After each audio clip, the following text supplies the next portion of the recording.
بسم الله الرحمن الرحيم.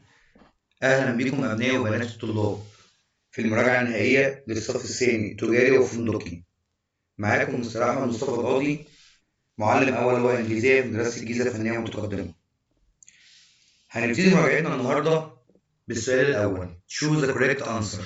اختر الإجابة الصحيحة. عندنا هنا الجمل مكتوبة باللون الأزرق والإجابة باللون الأحمر، ويا ريت لو في حد عنده تعليق أو عاوز الملزمة يكتب لي في كومنتات. رقم 1. I will confirm the reservation by fax email address. هنا بيقول سوف أؤكد الحجز بواسطة الفاكس أو الإيميل، يبقى فاكس وإيميل بياخدوا حرف جر باي. في حاجة تانية مهمة في نفس الجملة، كلمة confirm يعني يؤكد بتيجي مع كلمة reservation حجز. كلمة confirm مهمة، بتيجي مع 3 حاجات، مع reservation حجز أو booking حجز أو time of meeting. هنعرفهم كده في الجمل الجاية. رقم 2. I have to get a passport before going abroad. يجب أن يكون لدي باسبور قبل أن أسافر للخارج. رقم 3. Switch off the electricity before you repair the computer. هنا بيقول لك اغلق الكهرباء، والجملة التانية بيقول لك صلح الكمبيوتر، فبالعقل كده لازم أقفل الكهرباء قبل ما أصلح كمبيوتر، يبقى before معناها قبل. طب لو جت معكوسة بدأنا بريبير ذا كمبيوتر، قال لي مثلا ريبير ذا كمبيوتر نقط سويتش اوف ذا الكتريستي، يبقى المرة دي هتبقى افتر، يبقى نقفل الكهرباء الأول قبل ما نصلح. طب لو بنصلح هنصلح بعد ما نقفل الكهرباء، فنركز معانا الجملة. رقم 4. The police haven't got enough information to catch the criminal. لم يكن لدى البوليس معلومات كافية لكي يمسك المجرم أو لكي يقبض على المجرم، يبقى enough information على بعضها معلومات كفاية. هنا برضو نحس الجملة جه بعد كلمة information to حرف جر to، نركز إن حرف جر to لازم يجي بعدين فعل في المصدر. رقم 5. سلوى wrote to confirm her telephone booking.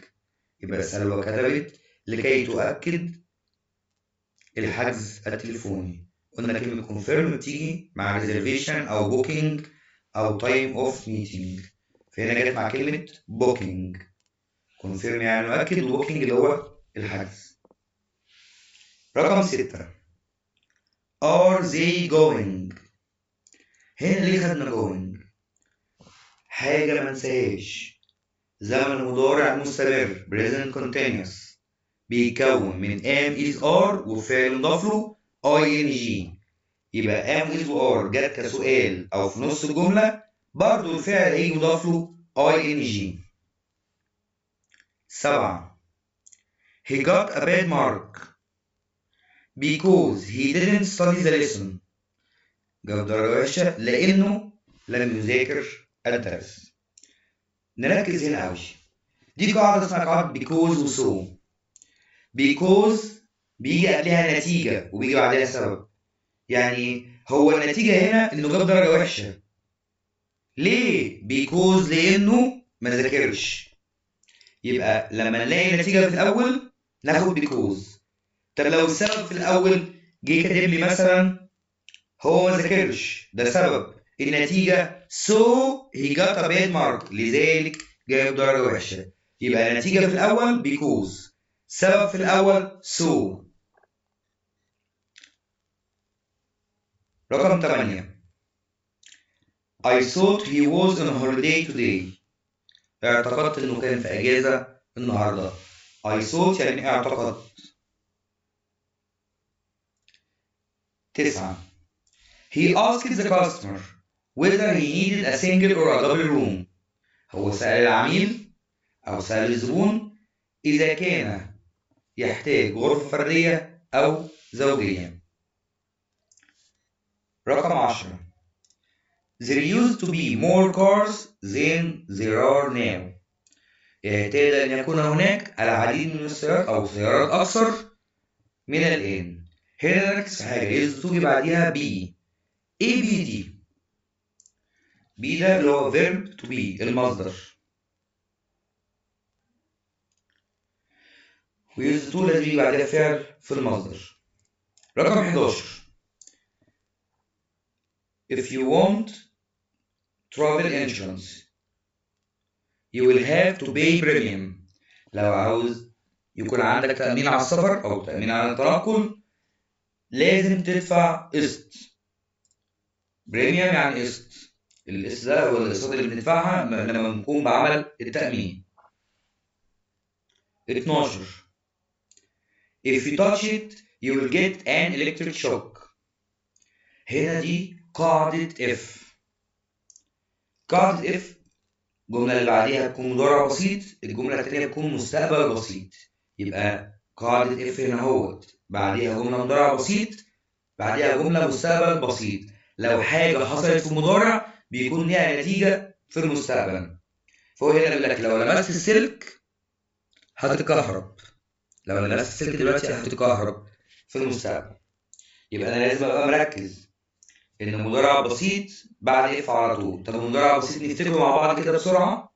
مضارع بسيط كان بيكون من I we you they وفعل في المصدر اللي هو الجمع بياخد الفعل في المصدر. he و she و it بياخدوا اس اللي هو he و she و it المفرد بياخدوا فعل مضاف له اس. أما بالنسبة للجملة التانية فهي بتتكون من will وفعل في المصدر. رقم 13. BOS company is a part of the private sector. شركة BOS من اسمها أكيد مفيش مكان حكومي اسمه BOS. بيقول لك هو جزء من القطاع العام ولا القطاع الخاص؟ أكيد من القطاع الخاص. قطاع خاص يعني private sector. قطاع خاص يعني private sector. رقم 14. Don't use water on electrical fire. يعني لا تستخدم الماء على الحرائق الكهربية. عاوزين نركز إن الفعل اللي في أول الجملة أمر. الفعل اللي في أول الجملة أمر. ولما أحب أدي أمر بالنفي بستخدم don't. يعني لما أقول لك use water استخدم المية بأمرك إنك تستخدم المية. لكن لما أقول لك don't use يعني لا تستخدم. وفي الحالتين بيجي فعل في المصدر. 15. BOS exhibits office equipments at a trade fair in Cairo. هنا كلمة BOS راجعة لشركة BOS. الكلمة دي مفرد واحنا اتفقنا ان في مضارع بسيط اول كلمة مفرد الكلمة التانية اس. فخدنا exhibits يعني تقيم. خدنا الفعل exhibits يعني يقيم اللي اخره اس. 16. The angry customer complained that the desk was broken. يبقى العميل الغاضب اشتكى ان الديسك كان مكسور. complained يعني اشتكى.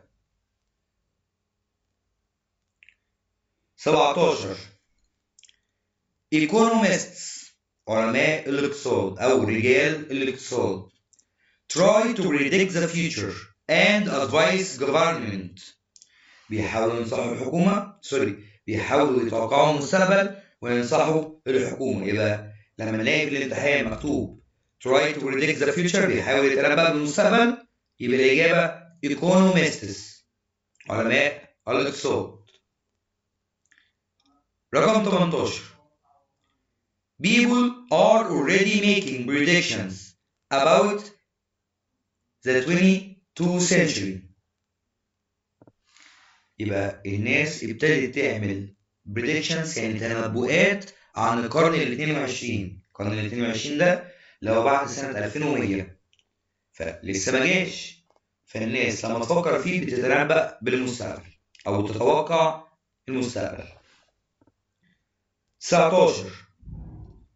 Cities get bigger every year. This is a trend all over world. يعني تكبر المدن كل عام، وذلك اتجاه في العالم كله. المدن كل سنة بتكبر أكتر وأكتر، وده مش عندنا بس، في كل دول العالم. فنقدر نقول على الكلام ده ترند، اللي هو اتجاه عام. رقم 20. Computers are very common in offices nowadays. يعني أجهزة الكمبيوتر شائعة جدا في المكاتب هذه الأيام. يعني أجهزة الكمبيوتر موجودة تقريبا في كل المكاتب. 21. His job is very interesting. وظيفته مثيرة جدا. 22. The government is going to build more cities. هو هنا بيقول لي هتبني مدن جديدة. مين اللي بيبني مدن جديدة؟ الحكومة. حكومة يعني ايه؟ government. 23. Many Egyptian companies work with foreign companies. العديد من الشركات المصرية تعمل مع الشركات الأجنبية. 24. Having a lot of bank accounts needs ATM. لما يكون عندك حسابات كتير في البنك هتحتاج تستخدم ال ATM، مكنة الصراف الآلي. 25. Human Resources Department look after employees. يعني قسم الموارد البشرية يعتني بيه. look after يعني يعتني بيه الموظفين. 26. Sales increased in March to 50 million. Sales increased in March to 15 million.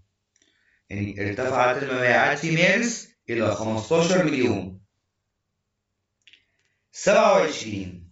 هنا حب يلخبطني، عكس لي جملتين. ازاي؟ دي قاعدة اف اللي انا لسه شارحها، بس الفرق انه بدل ما يبتدي باف ابتدى بالمستقبل. احنا قلنا ان لازم بعد اف يجي جملة مضارع بسيط، يبقى نفس الطريقة اللي انا قلته فوق، اف مضارع بسيط بعد كده مستقبل. هنا هيجي مستقبل بعد كده اف بعد كده مضارع بسيط. يعني في الحالتين لازم بعد اف يجي مضارع بسيط. فهنا I will be surprised هكون متفاجئ. الجملة في المستقبل اهي will وفعل في مصدر. if إذا أو لو I get the job حصلت على الوظيفة. يبقى في الحالتين لازم بعد if يجي بعدها جملة مضارع بسيط. 28. Enter your credit card number when you order online. دخل رقم كارت الائتمان بتاعك لما تطلب اونلاين. يعني دخل رقم الفيزا لما تيجي تطلب اونلاين. وهنا انتر جايه امر في اول الجمله وجايه فعل في المصدر، يبقى الامر هو فعل في المصدر في اول الجمله.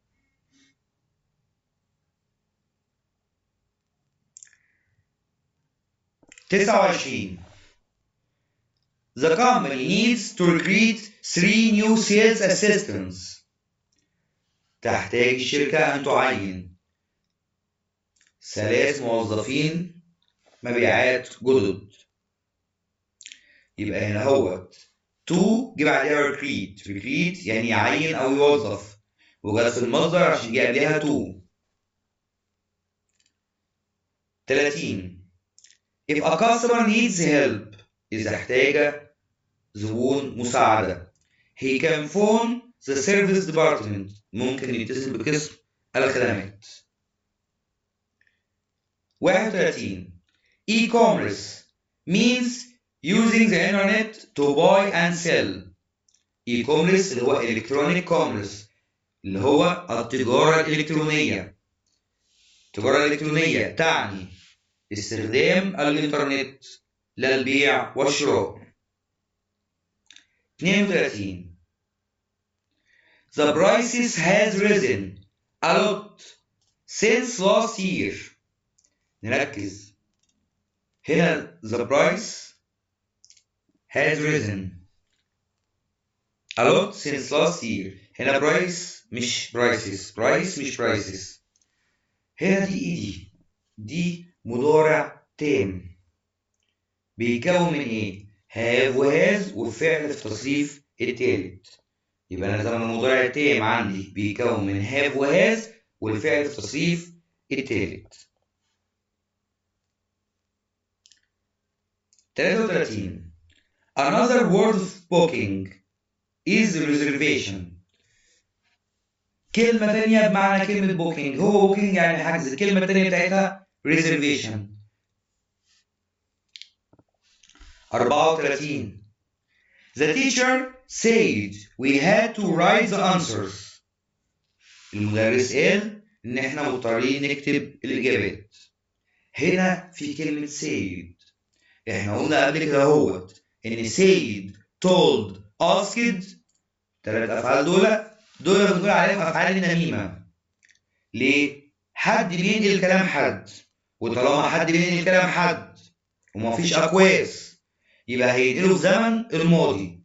لما الكلام بيتنقل في زمن الماضي يبقى أنا أول ما أشوف said أو told أو asked بختار الفعل في الماضي. 35 Here is your travel insurance policy. اتفضل دي وثيقة تأمين السفر أو شهادة تأمين السفر. 36 Thank you for your inquiry. شكرا لاستعلامكم. 37 Have you read the report? هل قرأت التقرير؟ هنا في زي ناقصة. 38 Please let me know as soon as possible. رجاء دعني أعلم في أسرع وقت ممكن أو في أقرب وقت ممكن. في جمل بشرحها بسرعة بتبقى جمل معتمدة على كلمات أكتر من هي معتمدة على قواعد. اللي محتاج شرح أنا بشرحه، اللي محتاج كلمات فأنا بترجمه وأنت هتحفظها مع نفسك. رقم 39 How many visitors came to the exhibition? هنا دي قاعدة countables and uncountables، المعدود وغير المعدود. عندنا في حاجات بتتعد، في حاجات ما بتتعدش. الحاجات اللي بتتعد بتاخد how many، الحاجات اللي ما بتتعدش how much. طب يا مستر عاوزين نسهل الموضوع في الامتحان.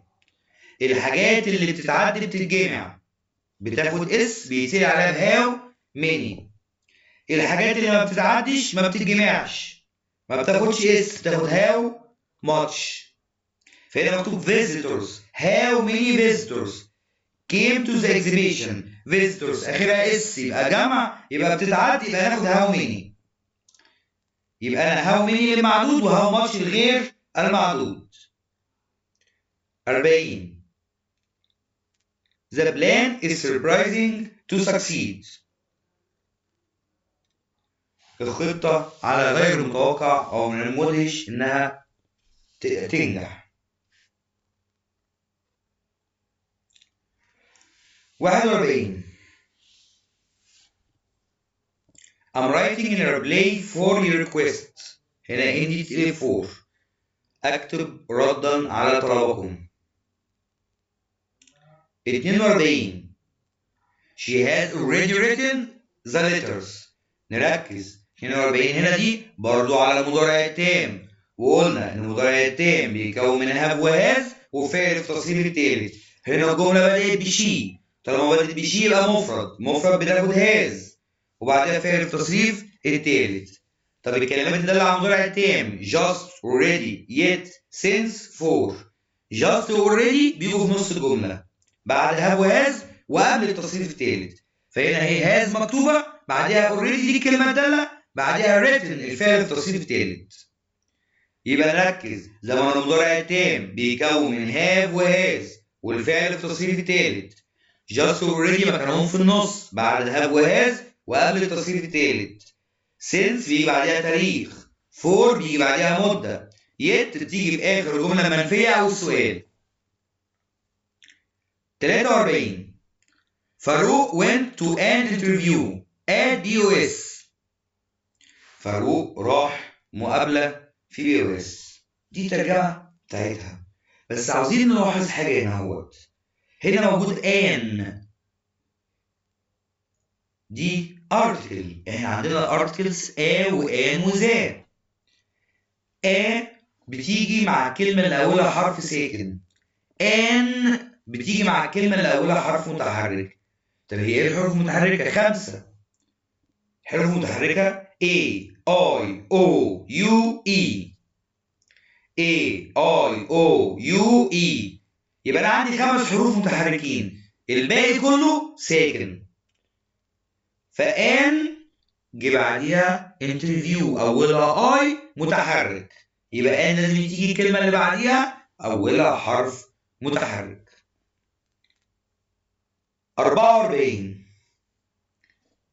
I haven't finished yet. I haven't finished yet. لم أنتهي بعد. احنا اتفقنا ان have وhas وفعل التصريف التالي ده مضارع تام، واتفقنا ان لو نفي بياخد yet. يبقى لما الاقي haven't او hasn't ونقط في اخر الجملة يبقى الإجابة yet.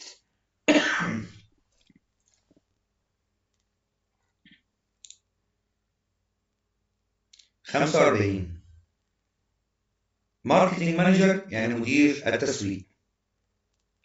46 BOS has. هنا BOS مفرد فخدت has، بعدها جايبين فعل التصريف الثالث in business. since ليه خدنا since؟ عشان جه بعدها 1960 لأن 1960 1960 دي اللي هي تاريخ، فاتفقنا ان التاريخ بياخد since. 47 trade means buying and selling. trade means buying and selling. التجارة تعني البيع والشراء. يبقى أنا عندي التجارة دي تجارة صغيرة ببيع واشتري فيها. ممكن يجي بدل كلمة buying و selling purchase and sale. purchase اللي هو يشتري وسيل يبيع. 48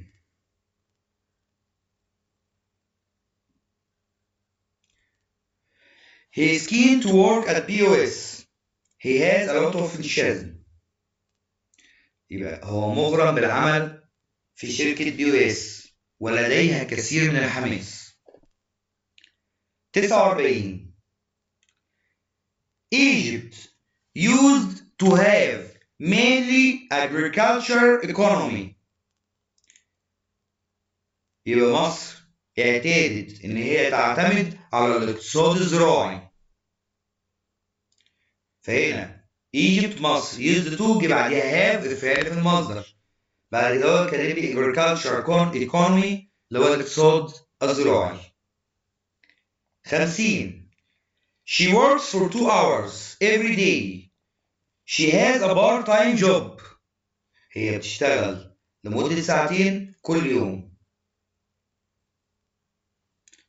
احنا عندنا في نوعين من الوظائف. part-time job يعني عمل بدوام جزئي، و full-time job يعني عمل بدوام كلي. ايه الفرق بين الاثنين؟ الطبيعي ان عمل بدوام كلي بيبقى حوالي 8 ساعات او 10 ساعات، فده بنقول عليه full-time job، انك تشتغل عمل بدوام كلي. طب لو حد مثلا طالب في الجامعة، طالب في المدرسة وعاوز يشتغل، مش عاوز يضيع يومه كله، فبيشتغل حاجة اسمها part time job يعني وظيفة بدوام جزئي. الوظيفة بدوام جزئي دي هي واحدة هنا مكتوب انها تشتغل ساعتين، يبقى دي اكيد part time job اللي هو وظيفة بدوام جزئي اللي هو جزء صغير من اليوم. 51 Insurance agent is a person or a company that sells insurance. Insurance agent اللي هو وكالة التأمين أو وكيل التأمين هو شخص أو شركة تبيع التأمين. يبقى أنا في الامتحان لما أشوف sell insurance يبيع التأمين يبقى insurance agent وكالة التأمين. 52 تعتبر مكررة بس بطريقة مختلفة. He has an interview with the manager to get the job. لديه مقابلة مع مدير لكي يحصل على الوظيفة. افتكروا كده ليه خدنا انترفيو؟ ايوه خدنا انترفيو عشان بعد ان بيجي كلمة اولها حرف متحرك. 53 insured أو insured is a person who has an insurance policy. هو شخص لديه وثيقة تأمين. يبقى المؤمن عليه هو شخص لديه وثيقة تأمين. نركز مع بعض شوية. هو إيه insurance أصلا؟ insurance يعني تأمين. insurance يعني التأمين. التأمين ده ممكن أأمن على حياتي، ممكن أأمن على صحتي، ممكن أأمن على ممتلكاتي. بأمن بدفع أجزاء شهرية أو أقساط شهرية عشان لو حصل لي حاجة آخد فلوس تأمين أقدر أحمي بيها نفسي أو تكون لعيالي. فعندنا قلنا insurance agent يعني وكالة التأمين اللي بنشتري منها التأمين. وقلنا insured يعني مؤمن عليه، يعني واحد شخص لديه وثيقة تأمين. 54 The managing director is above the other directors. يبقى مدير الإدارة أعلى من بقية المديرين. طبيعي في كل شركة بيبقى فيه مدير تسويق، مدير مبيعات، مدير إنتاج. بيبقى فيه عدة مديرين وفي مدير عام أو مدير إدارة بيكون أعلى منهم كلهم. 55 Insurance Premium قسط تأميني. احنا لسه متفقين انك لما بتعمل تأمين بتدفع قسط. يبقى insurance premium القسط التأميني هي الفلوس او هي النقود التي يدفعها المؤمن عليه الى وكالة التأمين to the agent. 56 He works for government ministry. He has a job in the public sector. هو شغال في وزارة حكومية. لديه يعني واحد شغال في وزارة حكومية. الوزارة الحكومية أو أي وظيفة حكومية اسمها قطاع عام. قطاع عام يعني public sector. قطاع عام يعني إيه؟ public sector. قطاع عام.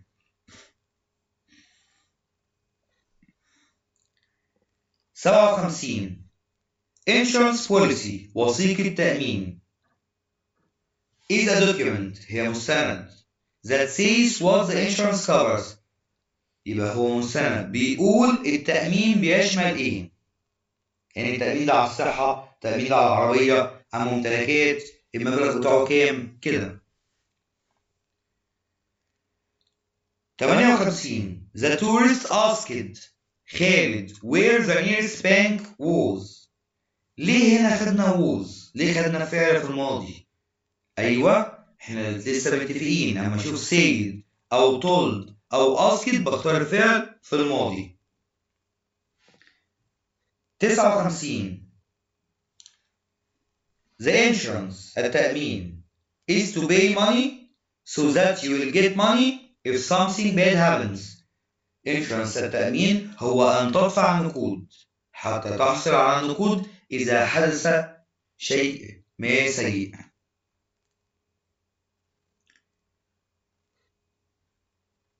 60 Don't worry لا تقلق. The job simple الوظيفة سهلة. You can do it easily يمكنك عملها بكل سهولة. 61 Do you know whether Mr. وليد is coming or not. يعني هل تعلم إذا كان مستر وليد جاي ولا لأ؟ عاوز أركز. Do you know و I don't know بيجي بعديهم whether. يبقى أنا أول ما أشوف الامتحان do you know أو I don't know بيجي بعديهم whether اللي هي معناها إذا. 62 In which department will I be working if I get the job. بيقول لك في أي قسم سأعمل إذا حصلت على الوظيفة. in which يعني في أي. 63 go ahead.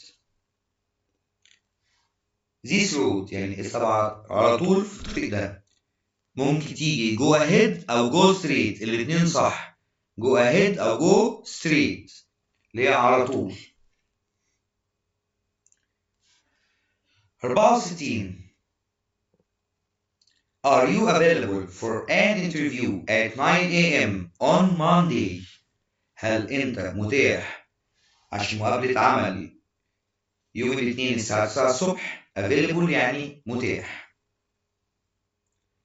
65 قلنا باي بتيجي مع وسائل المواصلات، يبقى كل وسائل المواصلات تاخد حرف جر باي.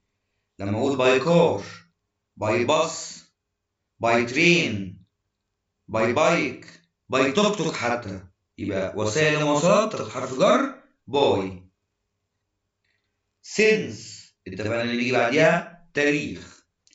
for بيجي بعديها مدة زمنية. 66 like hate enjoy prefer stop go بياخدوا فعل مضاف له ing. يبقى الأفعال دي أول ما أشوفها الفعل اللي بعديها لازم يكون فيه ing like hate enjoy prefer stop go. 67 I think it will rain next week. هنا في كلمة next week يعني الأسبوع القادم، يبقى مستقبل، ومستقبل بيتكون من will وفعل في المصدر. يبقى will rain، خدنا will rain عشان مستقبل. أعتقد إنها تمطر الأسبوع القادم. Mr. Ahmed is bored from watching this boring movie. Mr. أحمد ملان من مشاهدة الفيلم الممل ده. يبقى لما اتكلم عن شخص ملان، لما اتكلم عن شخص bored الصفة اللي آخرها دي. لما اتكلم عن شيء boring الصفة اللي آخرها ing. قبل ما اخش في الميمو، في سؤال كنت نسيت اكتبه. في عندي ادوات الوصل او الربط who which that. لما اجي اربط ما بين جملتين، بدل ما اكتب جملتين بربطهم مع بعض، اما اجي اقول مثلا هذا هو احمد نقطه كده، ده جمله لوحديها. احمد مدرس انجليزي، احمد بيشتغل مدرس انجليزي، فكده كتبت جملتين وكل جمله فيها احمد، فانا عاوز اربط ما بينهم بستخدم هو. يبقى this is احمد who work as a teacher. يبقى بدل ما اكتب احمد مرتين بحطه في النص هو. يبقى هو هي اداه ربط ما بين جملتين تعبر عن العاقل. يبقى كلمه هو هتربط ما بين جملتين لو لقينا عاقل. which هي اداه ربط تربط ما بين جملتين تعبر عن غير عاقل. يبقى which هستخدمها لو لقيت حاجه غير عاقل. طب يا مستر في الامتحان لقيت مكتوب احمد، المفروض اختار هو، ما لقيتش من الاختيارات هو. اقول لك انا هتلاقي ذات. طب ايه الفرق يا مستر؟ ذات بتيجي مع العاقل وغير العاقل.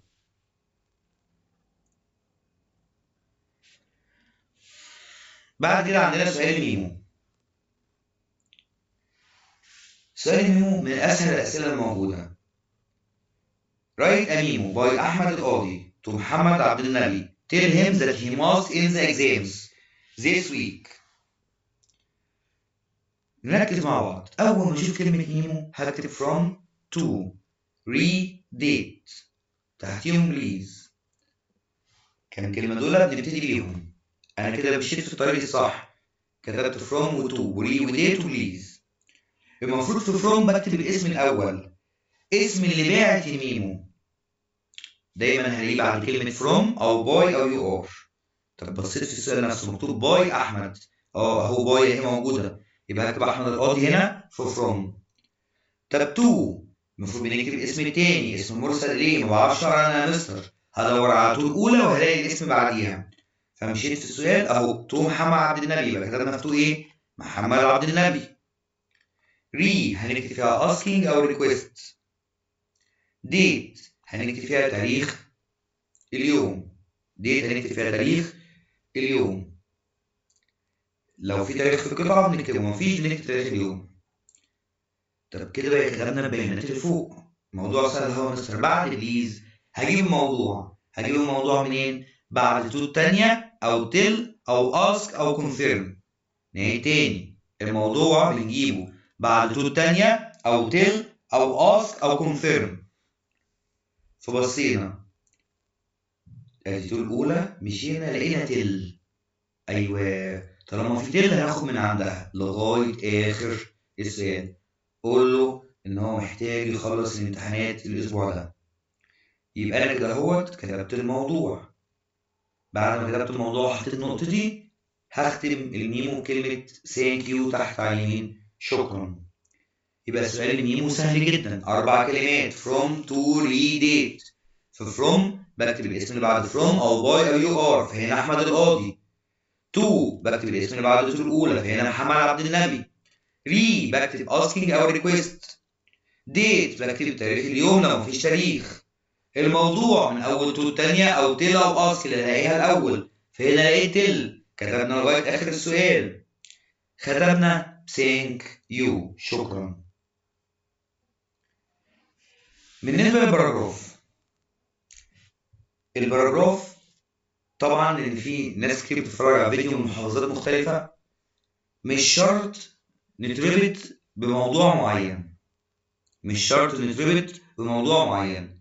اللي يهمني في موضوع الباراجراف المقدمة والخاتمة اللي مكتوبين بالأزرق. أنا هنا كاتب كم موضوع بس مش أساسي، لأن كل منطقة أو كل مدرسة ليها امتحانها، ده مش دبلوم، دي سنة تانية. وفي سنة تانية عادي الباراجراف يبقى من بره المنهج ومالوش علاقة بالمنهج أصلا، فيبقى نمشي واحدة واحدة مع بعض. أنا هنا كاتب أسماء المواضيع مهمة بس مش شرط تيجي منها. Learning English تعلم اللغة الإنجليزية. BOS Egypt BOS مصر. My plans for the future خططي للمستقبل. A trip to an interesting place رحلة إلى مكان مثير. Tourists in Egypt السياح في مصر. نركز بقى مع بعض، ممكن بنسبة كبيرة يجي من المواضيع دي وممكن لا. مقدمة الباراجراف اللي بالأزرق. It's a fact that this paragraph إنها حقيقة أن هذا الموضوع. في قوسين مفتوحين، هنعمل إيه يا مستر في القوسين دول؟ هجيب عنوان الباراجراف من السؤال نفسه، هتلاقي في السؤال نفسه عنوان الباراجراف ما بين قوسين، خد العنوان ونزله زي ما هو وراح مكمل بقية المقدمة. Can play a vital role in our life يمكنه لعب دور مهم في حياتنا. بمجرد ما خلصت المقدمة هحط نقطة وابدأ بعدها على طول الموضوع. طب سيبنا الموضوع دلوقتي ونخش على الخاتمة. الخاتمة دي اللي بتتكتب في الآخر. Last but not least أخيرا وليس بالآخر. This paragraph changed my way of thinking. هذا الموضوع غير طريقتي في التفكير. يبقى أنا ناقصلي كده الموضوع أنا عاوز 3 أو 4 جمل قايلين.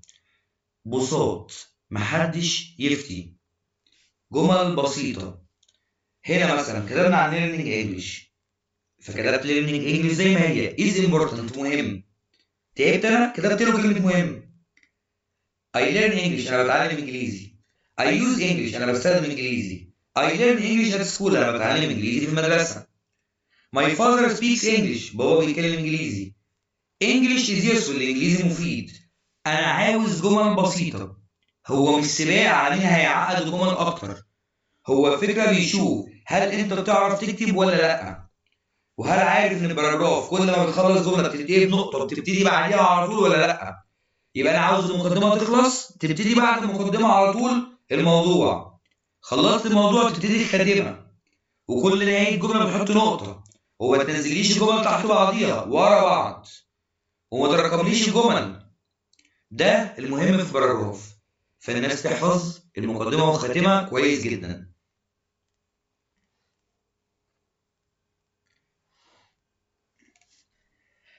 بعد كده عندنا سؤال بيزنس ليتر، الخطاب التجاري. بيزنس ليتر يعني خطاب تجاري. المفروض ان فوق على الشمال بكتب بيانات المرسل إليه. بيانات المرسل إليه اللي هي وظيفة، لقب، عنوان، مدينة، رقم بريدي، بيانات كتير قوي. يبقى فوق على الشمال في بيانات كتير قوي. أعمل إيه؟ أوفر عليك أنا وأقول لك إن بيانات المرسل إليه دي اللي هي موجودة فوق على الشمال لغاية الرقم البريدي كلها على بعضيها هتلاقيها الجملة اللي بعد طول الأولى. يعني هبص في السؤال نفسه على طول الأولى، والجملة اللي بعديها لغاية المحافظة هي دي بيانات المرسل إليه.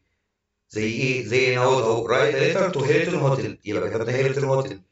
بيروت اللي هو بيروت. روشا سكوير، ميدان روشا. يبقى أنا كده جهزت بيانات المرسل إليه.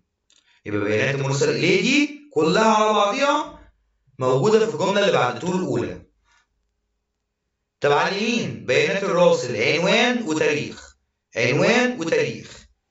أجيبه إزاي يا مستر؟ هو إحنا مش على الشمال جبنا عنوان؟ على اليمين ده العنوان التاني. يا مستر قلت لك ما بعرفش أقرأ. العنوان التاني هعرفه إن بلاقيه في آخر السؤال، وهلاقي فيه رقم وجنبيه كلمة اس دي أو ستريت اللي هو الشارع، رقم وشارع، ده العنوان. طب بالنسبة للتاريخ يا مستر حاول دايما تكتب تاريخ اليوم. معظم الأسئلة بنكتب فيها تاريخ اليوم. بعد كده هو بنكتب دير مستر لو عارفين اسم المرسل إليه اللي هو المفروض بيبقى موجود في بيانات فوق على الشمال. طب يا مستر أنا مش عارف اسمه، يبقى هنكتب دير سير مدام. وبنسبة 90% دايما بنكتب دير سير مدام، ما بنكتبش دير مستر أصلا اللي هو سيدي سيدتي العزيزة. مقدمة اللتر I am pleased to send this letter to you too. سررت لإرسال هذا الخطاب إليك لكي. الموضوع بقى هجيبه منين؟ يبقى بعد المقدمة هجيب الموضوع. هجيب الموضوع منين؟ من أول تو تانية أو تل أو أسك أو كونفيرم زي الميمو بالظبط. الموضوع من أول تو تانية أو تل أو أسك أو كونفيرم اللي هلاقيهم من الأول لغاية الآخر. ادي الخاتمه بقى waiting your answer في انتظار ردك. بعد كده عندنا الامضاء. قلنا لو عارفين اسم الراجل your sincerely، لو مش عارفينه your faithfully. يبقى لو عارفين اسم الراجل your sincerely، مش عارفينه your faithfully، واحنا اتفقنا ان دايما ما بقاش عارفينه فنكتب your faithfully. بعديها بمضي. طب همضي منين؟ الامضاء بتبقى بعد كلمه from او باي او يو ار. فهنا مكتوب باي سعد سيد، يبقى انا هكتب في الامضاء ايه؟ سعد سيد. وبكده نكون وصلنا لسؤال الترجمة. سؤال الترجمة أنا مش عاوز الطلاب يحفظوها كجمل. أنا هقرا الجمل دلوقتي بس أنا مش عاوز الطلاب يحفظوها كجمل. أنا عاوز الجمل الطالب يمسك الجملة، هو عنده أهم الجمل يمسك الجمل ويطلع فيهم الكلمات المهمة بره. يعني كل جملة من دول هتلاقي فيها كلمتين أو ثلاثة مهمين. كل جملة من دول هتلاقي فيها كلمتين أو ثلاثة مهمين. هتلاقي منهم كلهم على بعض 20 كلمة، 25 كلمة مهمين أو صعبين عليا، أطلعهم بره وابتدي إن أنا أحفظهم. بالتالي أي ترجمة تجيلي في الامتحان أحلها كويس. بس ودي أهم جمل الترجمة اللي موجودة عندنا في المنهج. بكرر تاني، اللي عنده أي كومنت يكتب لي في التعليقات، اللي عنده مشكلة يكتب لي في التعليقات، اللي عاوز الملزمة رقم أهو ممكن يبعت لي على الواتس، هبعت له الملزمة عشان يمسكها في ايديه وهو بيسمع الفيديو. الناس تذاكر كويس وباذن الله الامتحان مش هيخرج من الملزمه دي. اما بالنسبه للمحادثه فممكن ابعت لكم لو الناس عندها مشكله في المحادثه ابعت لكم لينك الفيديو فيه المحادثات ان شاء الله. اتمنى انكم تكونوا استفدتوا. يا ريت الناس ما تنساش تعمل لايك سبسكرايب وشير. شكرا.